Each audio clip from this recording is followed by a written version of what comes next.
سب سے پہلے اللہ رب العالمین نے جس چیز کی تخلیق کی، جس چیز کو پیدا کیا، القلم، وہ قلم ہے۔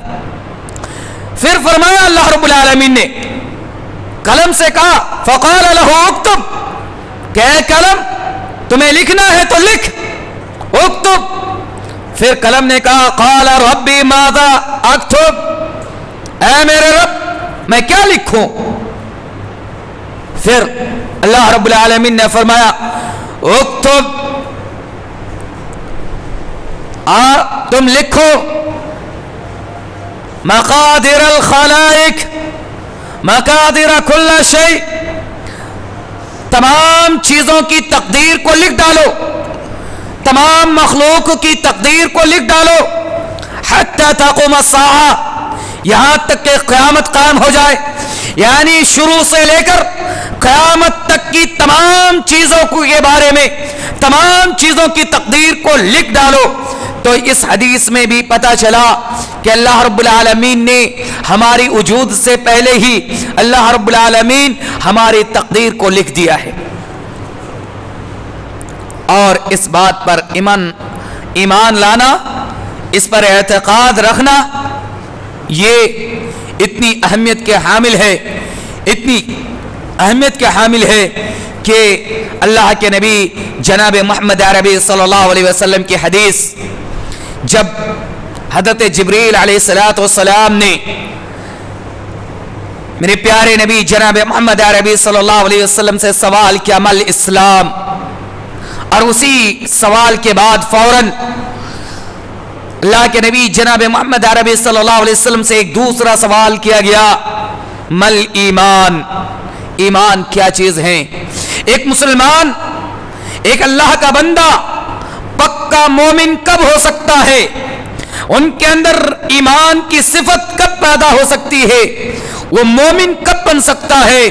تو اللہ کے رسول جناب محمد عربی صلی اللہ علیہ وسلم نے فرمایا ان تؤمن باللہ وملائکتہ وکتبہ ورسلہ والیوم الآخر والقدر خیرہ وشرہ۔ اللہ کے نبی صلی اللہ علیہ وسلم نے 6 چیزوں کا ذکر فرمایا۔ ایک مومن کب بن سکتا ہے؟ ایک مسلمان مومن کب بن سکتا ہے؟ اس کے جواب میں اللہ کے رسول صلی اللہ علیہ وسلم نے 6 چیزوں کا ذکر فرمایا، اور ان 6 چیزوں میں سب سے پہلی چیز ان تؤمن باللہ، اللہ پر ایمان لے آنا، وملائکتہ، اللہ کے فرشتوں پر ایمان لے آنا، وکتبہ، اللہ کی طرف سے نازل کردہ کتابوں پر ایمان لے آنا، ورسلہ، اللہ کی تمام انبیاءوں پر، رسولوں پر ایمان لے آنا، والیوم الآخر، اور یوم آخرت پر ایمان لے آنا۔ یہ 5 چیزیں ہو گئی۔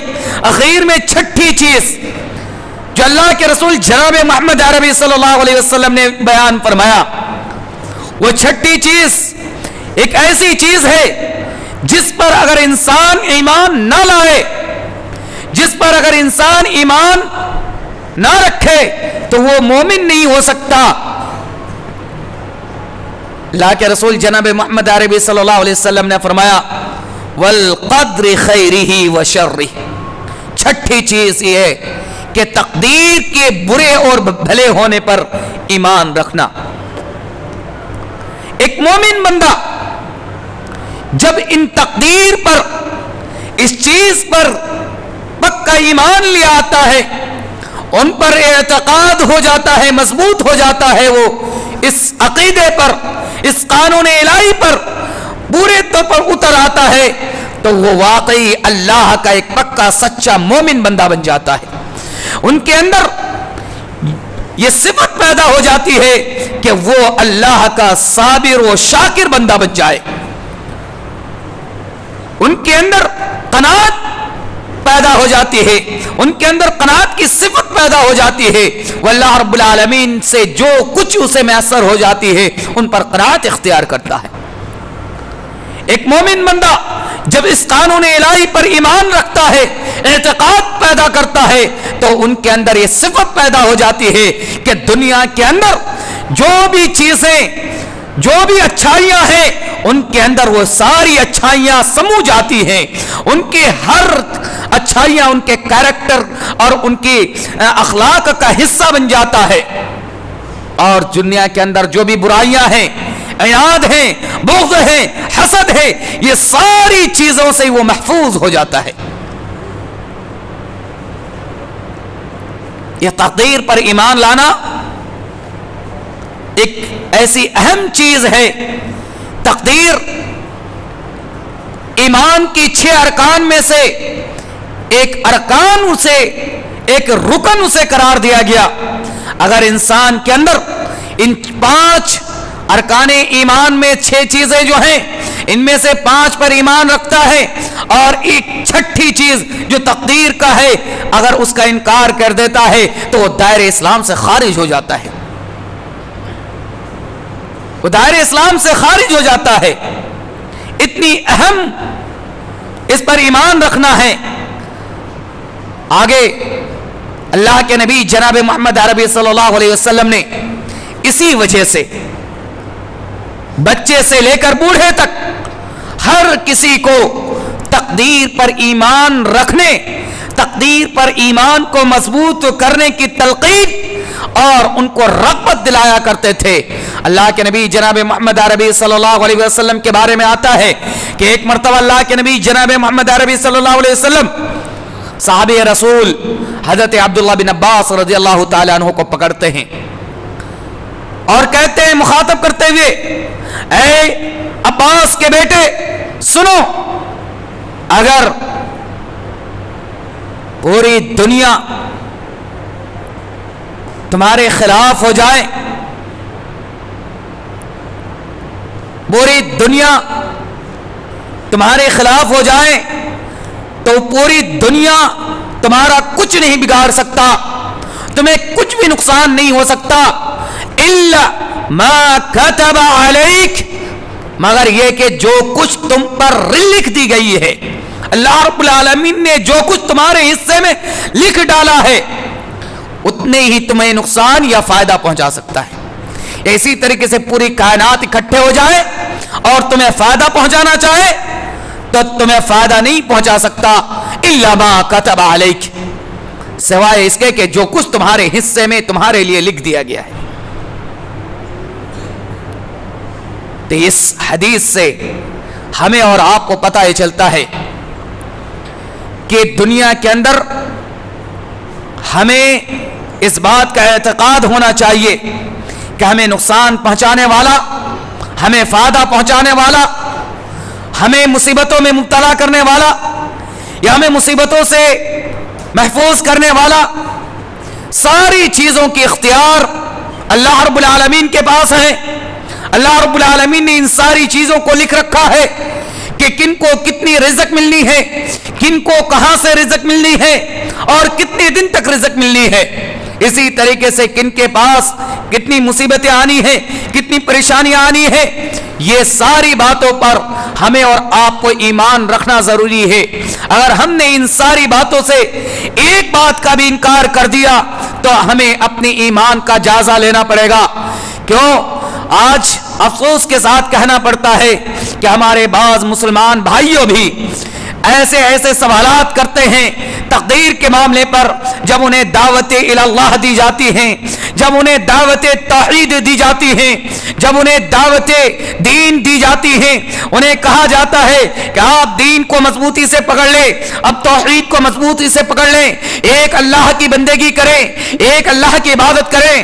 اور جب نام نہاد مسلمانوں کو نماز کے لیے دعوت دی جاتی ہے جو اسلام کی اہم ترین رکن ہے، یا نماز کے علاوہ دیگر اسلام کے کام کو انجام دینے کی طرف بلایا جاتا ہے، تو وہ کہتا ہے کہ اگر اللہ رب العالمین چاہتا تو ہم یہ کام کرتے. یعنی تقدیر کو بیس بنا کر، تقدیر کو موضوع بنا کر، پوائنٹ بنا کر وہ تقدیر کا انکار کرتا ہے اور نیک کاموں سے اپنے آپ کو آزاد کرنے کی کوشش کرتا ہے۔ میرے بھائی اور دوستو، یاد رکھنا، تقدیر کا انکار کرنا کفار کا شیوا تھا، مشرکین کا شیوا تھا۔ بلکہ میں قرآن کریم اس ٹاپک کو تیار کرنے کے لیے تلاوت کر رہا تھا، میں پڑھ رہا تھا تو مجھے ایک چیز ملا، اور وہ یہ چیز تھی کہ تقدیر کا انکار کرنے والا یہ صرف کفار کی صفت نہیں تھی، یہ مشرکین مکہ کی صفت نہیں تھی، بلکہ یہ صفت یہ شیطان کا صفت ہے۔ اللہ رب العالمین نے شیطان کے بارے فرمایا کہ جب انہیں مسلول کر دیا، ان کو ذلیل کر دیا، ان کو دنیا کے اندر بھٹکتے ہوئے چھوڑ دیا، تو اللہ رب العالمین سے اس نے سوال کیا، اے اللہ تم نے میرے ساتھ ایسا کیوں کیا، مجھے ذلیل کیوں کیا، مجھے رسوا کیوں کیا، جبکہ میں تیری عبادت کرتا تھا، میں تیری بندگی بجا لاتا تھا، تو پھر آخر میرے ساتھ اس طریقے سے انجام کیوں ہوا؟ یہ شیطان کا سوا تھا۔ انہوں نے تقدیر پر ایمان نہیں رکھا، اللہ رب العالمین سے سوال کر بیٹھا، انکار کر دیا اپنی تقدیر کا۔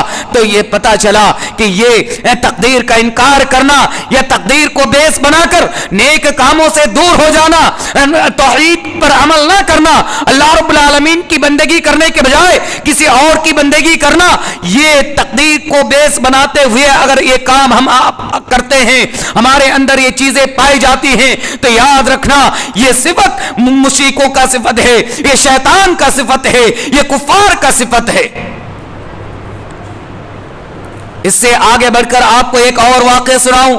اللہ کے نبی جناب محمد عربی صلی اللہ علیہ وسلم نے جیسے کہ بچوں کی تربیت کری عقیدے کے تعلق سے، تب تقدیر کے عقیدے کے تعلق سے، اسی طریقے سے بڑوں کی بھی تربیت کری۔ اللہ کے رسول جناب محمد عربی صلی اللہ علیہ وسلم نے زید بن ثابت رضی اللہ تعالی عنہ کو خطاب کرتے ہیں اور کہتا ہے کہ زید بن ثابت، تم دنیا کی ساری چیزیں اکٹھے کر لو، تم دنیا کی ساری مال و دولت جمع کر لو، لیکن تمہاری وہ مال و دولت تمہارے لیے تم اسے اتنے ہی یوز کر سکتے ہو الا ما كتب عليك، جتنے تم پر لکھ دی گئی ہے۔ تمہاری یہ مال و دولت تم دنیا کی ساری چیزیں اکٹھے کر لو، لیکن تمہیں وہ فائدہ نہیں پہنچا سکتی، تم اس سے فائدہ نہیں اٹھا سکتے جتنا کہ تمہارے حق میں لکھ دیا گیا ہے۔ تو اس طریقے سے اللہ کے رسول جناب محمد عربی صلی اللہ علیہ وسلم نے ہمیں تقدیر پر ایمان لانے کے لیے ابھارا ہے۔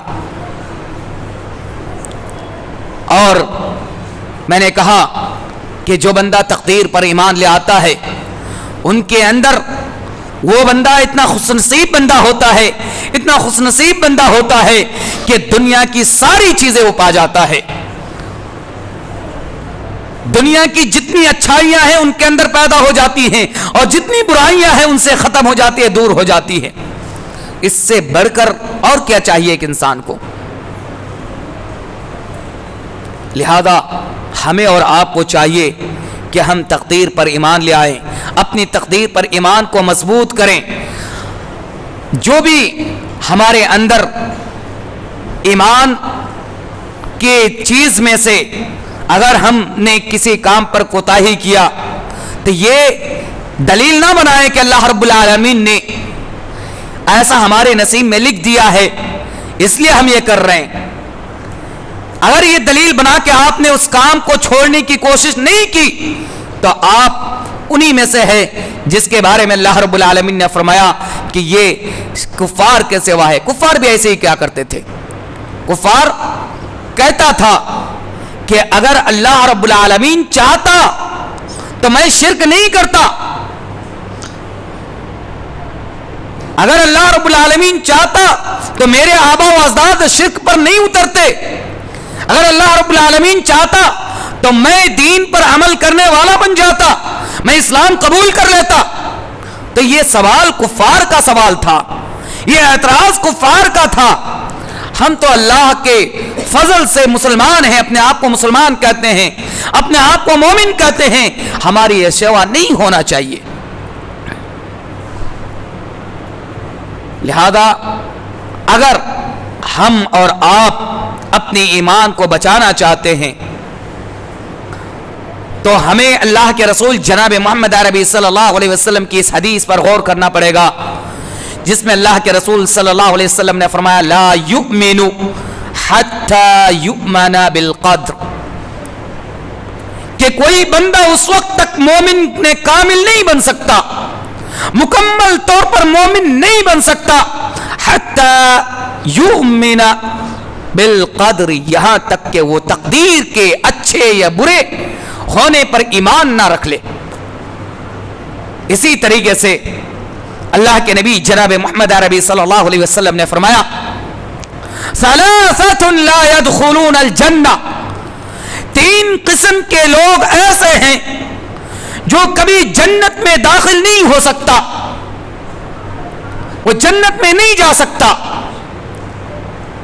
منہا الواحد، ان میں سے ایک العاق، والدین کے نافرمان، والدین کے ساتھ گستاخی کرنے والا، والدین کی بے عزتی کرنے والا، اور دوسرا ہے مدمن الخمر، شراب کو بنانے والا، شراب کو تیار کرنے والا۔ آپ ذرا سوچیں، یہ دو صفت کیا ہمارے اندر نہیں ہے؟ میری ٹاپک یہ نہیں ہے، لیکن العاق کی تصریح تھوڑا سا میں آپ کے سامنے رکھنا چاہوں گا، جو والدین کی نافرمانی ہے۔ آج ہم مسلمان سب سے زیادہ اس چیز کے شکار ہو چکے ہیں۔ جو چیز غیروں کے ہاں تھی، غیروں نے اپنی اصلاح کر لی، لیکن وہ چیز ہمارے اندر دن بدن پیدا ہوتی گئی۔ آج ہم اپنے والدین جیسی بزرگ ہو جاتے ہیں، ان کی دیکھ بھال کرنے کے لیے تیار نہیں ہوتے، والدین کو ان کی تیار کردہ گھر سے نکالنے پر اتار آتے ہیں، اور یہ سیوا کسی غیر کی نہیں ہے۔ میں آپ کو ہزاروں مثال دے سکتا ہوں جو ہمارے مسلم سماج کے لوگوں نے ایسا کیا کہ جب والدین بزرگ ہو گئے تو ان کو ان کے گھر سے باہر نکال دیا گیا، وہ پھر سے جھوپڑی پر رہنے پر مجبور ہو گیا، یا تو پھر وہ خود اپنے بوڑھے والدین کو چھوڑ کر دوسرے شہر اختیار کر لیے تاکہ اپنی بیوی اپنے بچے کو خوش رکھ سکے۔ یہ کیا ہے؟ تو آپ ذرا بچائیے کہ اللہ کے رسول جناب محمد عربی صلی اللہ علیہ وسلم نے جو فرمایا لا يدخلون الجنہ، تو کیا ہم والدین کی نافرمانی کر کے جنت کے مستحق قرار پائیں گے؟ آج پہلے سنتا تھا میں جب چھوٹا تھا اولڈ ہاؤس کے نام پہ، جو کہ امریکہ برطانیہ میں پائی جاتی تھی، لیکن آج کے ڈیٹ میں ہمارے ہندوستان میں بھی یہ قائم کیا گیا ہے، اور ریکارڈ کے اعتبار سے اگر دیکھا جائے تو غیر مسلموں سے زیادہ ہمارے مسلم سماج کے ہیں۔ اس اولڈ ہاؤس میں پلنے والی بوڑھی ماں باپ وہ مسلم سماج کی زیادہ ہیں۔ نہ آپ ریسرچ کیجئے گا، گوگل پہ سرچ کیجئے گا، اگر آپ اس جگہ تک پہنچ سکے تو جا کے دیکھ لیجئے گا، آپ کو اندازہ ہو جائے گا یہ کس بنیاد پر ہے۔ یہ چیز بھی اسی لیے ہے کہ ہم نے تقدیر پر ایمان مضبوط نہیں کیا۔ جیسے کہ میں نے کہا تھا کہ اگر انسان تقدیر پر ایمان رکھے گا تو ان کے اندر ساری اچھائی آ جائیں گی اور ساری برائیوں سے وہ دور ہو جائے گا، لیکن اس کے برعکس بھی تو ہو سکتا ہے۔ اگر تقدیر پر ایمان نہیں لایا تو ساری اچھائیاں ان سے ختم ہو جائے گی اور ساری بری چیزیں ان پر لاد دی جائے گی۔ تو یہ تقدیر پر ایمان نہ ہونا یہ اس بات کی دال ہے کہ ہم نے اپنے والدین کی عزت کرنا چھوڑ دیا ہے۔ اسی طرح شراب کے معاملے میں دیکھیں کہ شراب کے ٹھیکے پر سب سے زیادہ کام کرنے والا اور اس چیز کو یوز کرنے والا آج سب سے زیادہ ہمارے مسلم سماج کے لڑکے یا مسلم سماج کے نوجوان ہیں۔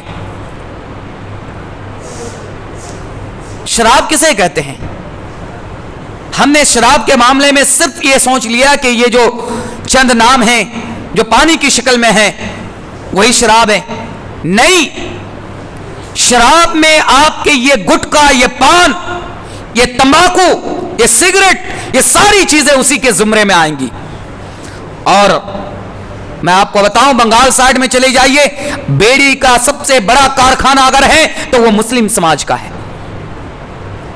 سگریٹ جو سب سے زیادہ چلنے والی سگریٹ ہے جسے گولڈ کہتے ہیں، ان کے سب سے بڑے کمپنی جو چلانے والا ہے وہ مسلم ہے. کیا بات ہے؟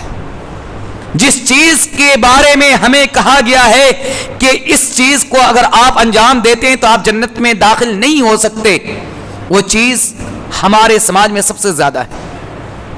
کیوں؟ کیونکہ ہمارا تقدیر پر ایمان مضبوط نہیں ہے. اور اس کے بعد تیسرے شخص کے بارے میں، تیسری قسم کے بارے میں اللہ کے رسول جناب محمد عربی صلی اللہ علیہ وسلم نے فرمایا کہ تیسری قسم کے لوگ وہ ہیں المکذبون بالقدر، تقدیر کو جھٹلانے والا. جس نے تقدیر کا انکار کیا، جس نے تقدیر کو جھٹلایا، لا يدخلون الجنہ، وہ جنت میں داخل نہیں ہو سکتا. تو آج کا خطبہ جمعہ کا جو خلاصہ ہوا یہ کہ ہم اور آپ تقدیر پر اپنا ایمان مضبوط کریں. اچھے ہوں یا برے، ہمارے ساتھ جو بھی معاملہ ہو وہ تقدیر پر ہم یہ سمجھ لیں کہ ہماری قسمت میں تھی. ہم نے جتنا کھانا تھا وہ ہماری قسمت میں تھی، ہم نے کھایا. اور ایک بات اور مزید آپ کے سامنے بتا دوں، یہ قسمت بدلنے والا کوئی نہیں، نہ بگاڑنے والا کوئی ہے. قسمت کو بدلنا یا بگاڑنا، قسمت کو بنانا یا بگاڑنا، یہ ساری چیزیں اللہ کے ہاتھ پر ہے. کوئی بابا یا کوئی پیر یا کوئی مرشد نہ آپ کی قسمت کو بنا سکتا ہے نہ بگاڑ سکتا ہے، نہ ہی آپ کو فائدہ پہنچا سکتا ہے اور نہ ہی نقصان پہنچا سکتا ہے. جیسا کہ حضرت ابن عباس رضی اللہ تعالیٰ عنہ کو مخاطب کرتے ہوئے اللہ کے رسول صلی اللہ علیہ وسلم نے فرمایا لو اجتمعت، کہ پوری دنیا کے لوگ، پوری کائنات کے لوگ اکٹھے ہو جائیں اور آپ کو نقصان پہنچانا چاہے، لم یضرک، تو تمہیں نقصان نہیں پہنچا سکتا. اور خاص طور پر اس ملک میں رہنے والے کو اس بات پر غور کرنا چاہیے جو ہندوستان اور بر صغیر میں رہتے ہیں کہ پوری کائنات کی بات کر رہے ہیں اللہ کے رسول، تو ایک کوئی گورنمنٹ یا کوئی ایک حکومت تو دور کی بات ہے، مسلمانوں کو، اہل ایمان کو کوئی حکومت اگر یہ چاہے کہ اس کو ختم کر دیں، ان کو نیست و نابود کر دیں، تو بالکل ایسا ناممکن ہے. کوئی مسلمان کو یا کوئی مومن کو بالکل سرے سے خاتمہ نہیں کر سکتا. ایک حکومت کیا، پوری دنیا کی حکومتیں اگر اس ایڑی چوٹی کے زور لگا دے تب بھی اس چیز کو نہیں کر سکتا الا ما كتب علینا، مگر یہ کہ ہم پر جو کچھ اللہ رب العالمین نے لکھ دیا ہے، ہماری تقدیر میں جو کچھ لکھ دیا ہے، بس اتنا ہی ہمیں نقصان پہنچ سکتا ہے، لیکن اس سے زیادہ ہمیں کوئی نقصان نہیں پہنچا سکتا. جس دن یہ خیال ہم نے اپنے اندر پیدا کر لیا تو انشاءاللہ ہماری زندگی اچھی گزریں گی، ہم ترقی کی اور چلیں گے، ہمیں کامیابی ملیں گی. لہذا ہم آپ سبھی سے یہ اپیل کریں گے کہ اپنی ایمان کو مضبوط کیجئے، تقدیر اللہ پر اپنی ایمان کو مضبوط کیجئے. اخیر میں اللہ رب العالمین سے دعا ہوں کہ اللہ تعالی ہمیں آپ کو سبھی کو تقدیر پر ایمان مضبوط کرنے کی توفیق عطا فرمائے. آمین. وآخر دعوانا الحمدللہ رب العالمین. بارک اللہ لنا ولکم فی القرآن المجید ونفعنا وإياكم بالآیات وذکر الحکیم.